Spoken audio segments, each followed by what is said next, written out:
হযরত জুরাইজের নামক আবেদ, যার ইজ্জত বাঁচানোর জন্য আল্লাহ তাআলা দোলনার বাচ্চাকে কথা বলাইছে।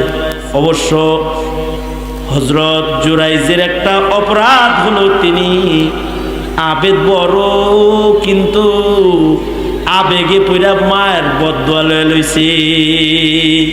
হাদিসে আছে যে উনি দুনিয়াতে গিয়ে আবেদ জঙ্গলের ধারে ইবাদত গাহ বানায়া তারপরে উনি ইবাদত করতেন। সারা রাত নামাজ পড়তেন, সারা দিন রোজা রাখতেন, মানুষের সাথে মিশতেন না, ইবাদতের গভীরে পৌঁছাইতেন। এলাকার মানুষ ওনারে এত সম্মান এত আদর করত যে গাছের পয়লা ফলটা ওনারে খাওয়াইত, ভালো খানা রান্না করলে এটা ওনার ঘরে পাঠাইত। কিন্তু একদিনের ঘটনা, ওনার মা এসে ওনাকে ডাকতেছে, জুরাইজ দরজা খোলো, আমি তোমার মা আসছি। হাদিসে আছে হযরত জুরাইজ তখন নামাজে দাঁড়ায় রয়েছে আর চিন্তা করতেছে, সলাতি ওয়া উম্মি, সলাতি ওয়া উম্মি। একদিকে আমার মা আর একদিকে নামাজ, নামাজ পড়বো না মার ডাকে সাড়া দিব। উনি নামাজে দাঁড়ায় রয়েছে, মা নিরাশ হয়ে চলে গেছে। আর একদিন মা আসছে, একই ঘটনা ঘটছে। হযরত জুরাইজ নামাজে আছে, জুরাইজ চিন্তা করে নামাজ দামি নাকি মার ডাক দামি। সলাতি ওয়া উম্মি, হযরত জুরাইজ নামাজে দাঁড়ায় রয়েছে, মা নিরাশ হয়ে ফিরে গেছে। তৃতীয়বার আবার মা আর একদিন আসছে, এসে দেখে হযরত জুরাইজ নামাজ পড়ে। হযরত জুরাইজ ডাকতেছে, জুরাইজ জুরাইজ দরজা খোলো বাপ। হযরত জুরাইজ তখনও নামাজে চিন্তা করতেছে, সলাতি ওয়া উম্মি, একদিকে নামাজ একদিকে মা, মার ডাকে সারা দিব নাকি নামাজ পড়বো। হযরত জুরাইজ নামাজে দাঁড়ায় রয়েছে, কিন্তু মা রাগ হয়ে গেছে। সন্তান 3 দিন আসলাম, দরজা খুইলাম, মার চেহারা দেখলি না, জবান দিয়া বদদুয়া বের হয়ে গেছে, তাহলে বেশ্যার চেহারা দেখিস। চলে গেছে হযরত জুরাইজের মা। মায়ের বদদুয়া তো, মা বাপ যদি কোনো দোয়া করে ওইটাও আসমানে চলে যায়, মা বাপ যদি কোনো বদদুয়া করে ওইটাও আসমানে চলে যায়। এই মা আছে কার কার? মা আছে, বাপ আছে? মা বাপ যাদের আছে, হয়তো মা আছে নয়তো বাপ আছে, একজন আছে আর কি, অথবা 2জনই আছে। হাত তোলেন। আপনাদের দুয়ার ভান্ডার এখনো বাঁচা আছে, হাত নামান। বদদুয়া নিবি না, মায়ের বদদুয়া নিবি না। মায়ের বদদুয়া ইবাদত দিয়েও ঠেকান যায় না। অনেক সাক্ষাকারী হইলেও মায়ের বদদুয়া ঠেকান যায় না, অনেক হজকারী হইলেও মায়ের বদদুয়া ঠেকান যায় না, হাজত গুজার হইলেও মার বদদুয়া ঠেকান যায় না। মা বাবার দোয়া আর আল্লাহর মাঝখানে কোনো পর্দা নাই। হযরত জুরাইজের মা বদদুয়া দিয়ে দিছে, বদদুয়া লাগিয়ে গেছে। ওই এলাকায় একটা জারত জন্ম হয়েছে, অর্থাৎ যেই মেয়েটার বিয়া হয় নাই তার বাচ্চা হয়েছে। এলাকার লোকেরা কয়, এই বাচ্চা কই পাইলি? তো মেয়ে কয়, এটা জুরাইজের বাচ্চা, মার বদদুয়া লাগছে, তোহমত দিয়ে দিছে। এলাকার লোকেরা যারা জুরাইজকে আদর করত, তারা জুরাইজের ইবাদতখানায় যায় ডিল পাথর মারা শুরু করেছে। দরজা ভাঙ্গা হযরত জুরাইজরে বাইর করে নিয়ে আসছে, ইবাদতখানাকে আগুন দিয়া জ্বালায়া দিছে।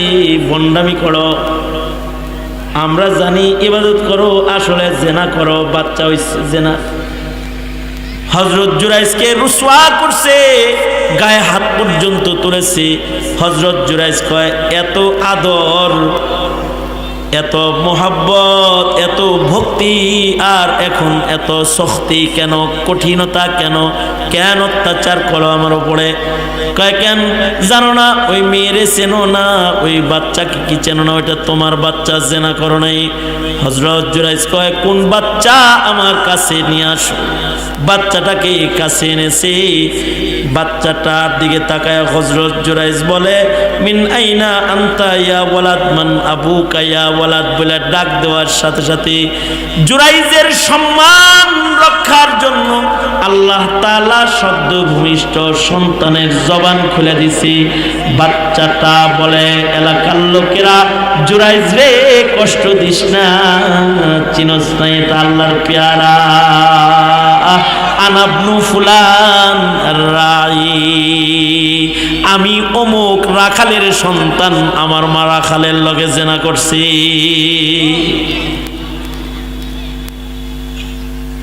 আল্লাহর পেয়ারা বান্দার ইজ্জতে যখন আক্রমণ করেছে, জবান খুলে দিছে। এই এলাকার লোক হযরত জুরাইজের কদমে পড়ে গেছে আর বলতেছে হযরত মাফ করে দেন, বুঝি নাই, চিনি নাই, ভুল করেছি। হযরত আপনার ইবাদতখানাকে আমরা স্বর্ণের ইটের দ্বারা নির্মাণ করে দিই। হযরত জুরাইজ বলে না না না, আমার যে ঝুপড়ি ঘর ছিল সেটাই আমাকে বানায় দাও, সেটাই আমি ইবাদত করব। উদ্দেশ্য মাকসাদ হলো দুইটা। যাদের মা বাবা আছে জিন্দেগিতে মা বাবার বদদুয়া নিবা না, আর কখনো কারোর ইজ্জতে আক্রমণ করবা না, কারণ ইজ্জতে আক্রমণ করলে আসমানের মালিক আল্লাহ নারাজ হয়। রাজনীতি করো ভালো কথা, একজন আর একজনের ইজ্জতে হামলা করবা না, বেইজ্জতি করার চেষ্টা করবা না, কারোর গোপন রাজ প্রকাশ করবা না, কারোর গোপন জিনিস দোষকে খুইটা বাইর করার চেষ্টা করবা না, এগুলো আল্লাহর অপছন্দ। কারণ বান্দা বান্দাকে বেইজ্জত করুক, এটা আসমানের মালিক আল্লাহ তাআলা এটা পছন্দ করে না। এটা হলো একটা কথা। তবে আমি যে কথাটা, আসল কথা যেটা বলতে চাই সেটা হলো এই, আল্লাহর রাসূল এই হাদিসেরই আরেকটা অংশে বলেন যে লাউ কানা জুরাইজ ফাকিহান, জুরাইজ যদি শুধু আবেদ না হইয়া আলেমও হইতো তাইলে জুরাইজ মার ডাকের উত্তর দিত।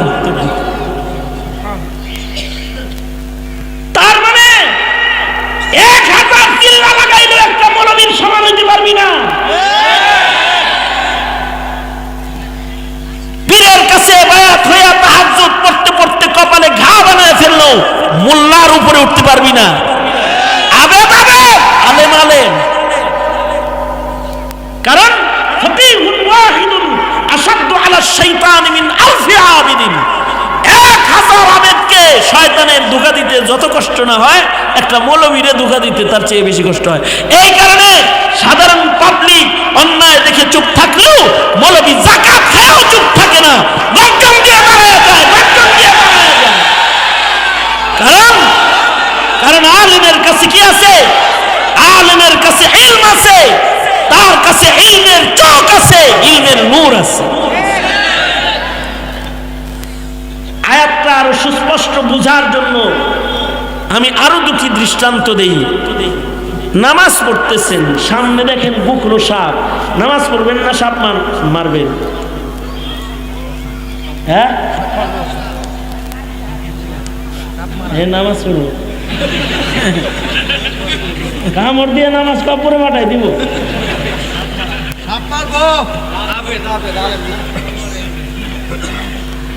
নামাজ পড়তেছেন, সামনে বুকরো সাপ আছে, যদি ইলম না থাকে তাহলে নামাজে খাড়ায় থাকবে, সাপের কামড় খাও মগার নরম সরম সেজদা দরকার, এবার কপালের উপরে ছেড়ে দেব।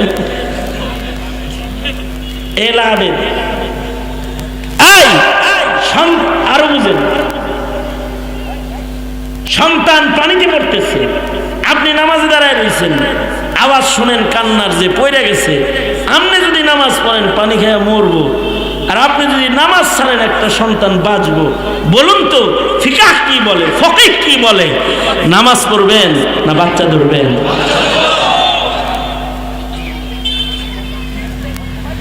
আগুনে পড়তেছে একটা বাচ্চা, চুলার দিকে যাইতেছে, চুলার দিকে হামাগুড়ি দিয়ে দিয়া যাইতেছে, লাল লাল দেখা যায়, ধরবো। আর আপনি নামাজ পড়তেছেন, দেখ কালাইছেন, মনে মনে ভাবেন নামাজ কি দেখা যায়? হ্যাঁ, নামাজের ভিতরে ফ্যান দেখো আর ওইটা দেখা যায় না। না, নামাজ পড়ে আর চিন্তা করে যে এক এক ফ্যান এক এক কালারের, কমিটি ঠিক করে নাই কামটা। যে সভাপতি সাহেব আব্দুল কাদের ভাই ফ্যানগুলো লাগাই দিল, এক এক ফ্যান এক এক কালার লাগাই দিছে, এক কালার লাগাইতো, নামাজ পড়তেছে আর চিন্তা করতেছে। যেই জাতির এই নামাজ, ওই জাতি কি নামাজের ভিতরে দেখে না যে বাচ্চা আগুনে পড়তেছে? যদি দেখে তখন কি নামাজ পড়বে না বাচ্চা ধরবে?